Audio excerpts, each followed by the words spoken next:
नमस्कार मित्र। अब होली आने ही वाला है।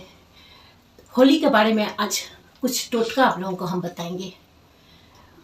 होली का पर्व रंगों का पर्व बोल के हम लोग जानते हैं। होली हिंदुओं का एक बहुत ही मुख्य पर्व है। होली फागुन माह की पूर्णिमा के दिन मनाया जाता है। एक्चुअली फागुन माह का पूर्णिमा का दिन होली का दहन किया जाता है और उसका दूसरा दिन चैत माह की कृष्ण पक्ष का जो प्रतिपदा तिथि होता है उस दिन हम लोग होली का पर्व मनाते हैं।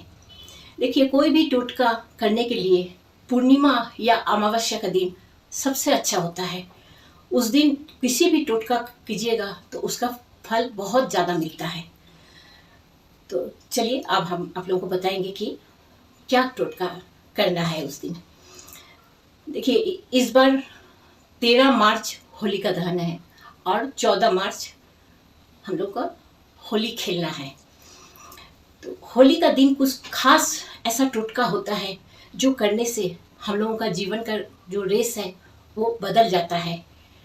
ये सब टोटका बहुत ही शक्तिशाली है, लेकिन हाँ, एक बात है, आपको मन में विश्वास और पवित्रता से ये टोटका को करना है। अब अगर मन में सोचिएगा कि पता नहीं ये होगा कि नहीं होगा, कर तो रहे हैं, कभी नहीं वो पूरा होगा। हमेशा कोई भी काम आप कीजिए पॉजिटिव थॉट लेके कीजिए। आप जो भी काम को पॉजिटिव थॉट लेके कीजिएगा वो काम में आपको सक्सेसफुल मिलना ही है। तो चलिए आगे बताते हैं कि क्या टोटका के बारे में हम बताएंगे। नंबर 1, होली का दहन हो जाने के बाद जो वहाँ राख हो जाता है, लकड़ी जलाने के बाद, होलिका का पूजा वूजा करने के बाद वहाँ पूरा राख गिरा हुआ रहता है, उस राख का एक चमत्कारी टोटका हम आप लोगों को बताएंगे। ये टोटका आपका जीवन में एकदम जादू का तरह परिवर्तन ला देगा।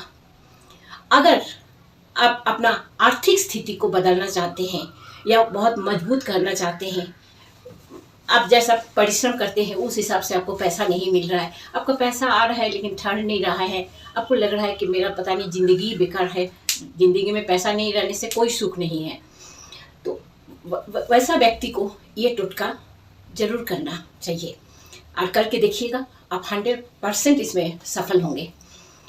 होली का दहन का दिन उस राख को रात का समय में जाके आप अपना घर में ले आइए, लेकिन हाँ, पूजा वूजा हो जाने के बाद, उससे पहले नहीं। ले आकर आपका पूरे घर पर वो राख को छिड़क दीजिए। इससे क्या होता है, आपका घर का जितना भी वास्तु दोष है सब तो खत्म हो ही जाता है, ऊपर से आपका आर्थिक स्थिति जो है उसमें भी सुधार आ जाता है, वो भी बहुत स्ट्रांग हो जाता है।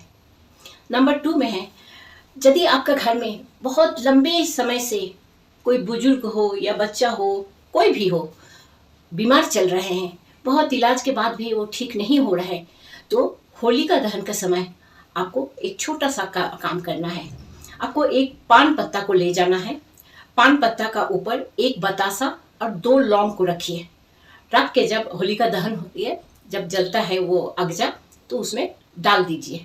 उसके बाद कुछ देर तक वहाँ खड़ा होकर भगवान से प्रार्थना कीजिए। उसके बाद उस राख को उठा के लाइए।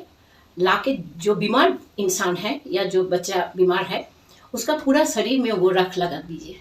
देखिएगा वो उस रोग से उसको तुरंत मुक्ति मिल जाएगा।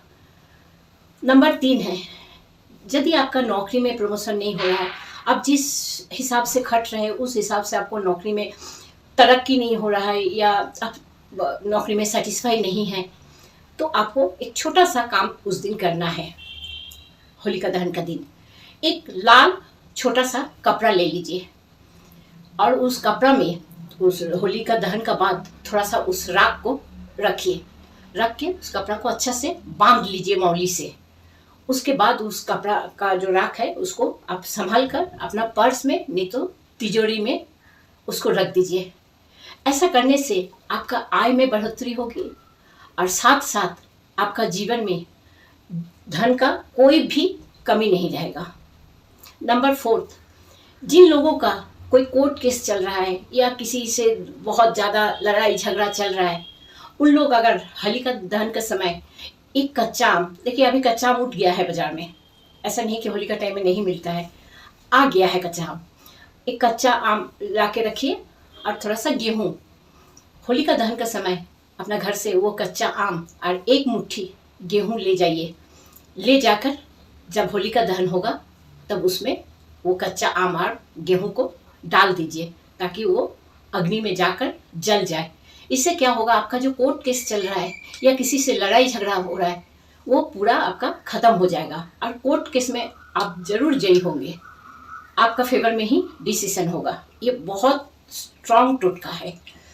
नंबर 5, अगर आपका बच्चा बहुत जिद्दी है, आपका बात नहीं सुन रहा है, आप पढ़ने बोलते हैं तो आपका मुंह के ऊपर बोलता है नहीं पढ़ेंगे, पढ़ाई लिखाई में बिल्कुल मन नहीं है, हमेशा शरारत करते रहता है, तब आप एक काम कीजिएगा।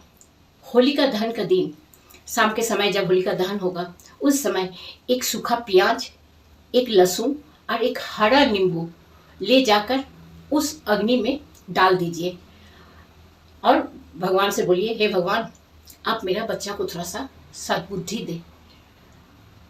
आप देख लीजिएगा, आप ये टोटका करने के बाद आपको बच्चे में कितना उसका आदत में सुधार आ जाएगा और उसका पढ़ाई में भी मन लगेगा और वो आप लोगों को बात भी मानने लगेगा। पर ये टोटका आप लोगों को बहुत ही विश्वास के साथ करना है। अगर आप मन में विश्वास रख के कीजिएगा तो ये टोटका 100% आप लोगों का उपयोगी होगा, सही होगा। ठीक है मित्र, अगर ये जानकारी आप लोगों को अच्छा लगा तो ज़रूर सब्सक्राइब कीजिएगा, शेयर कीजिएगा। नमस्कार।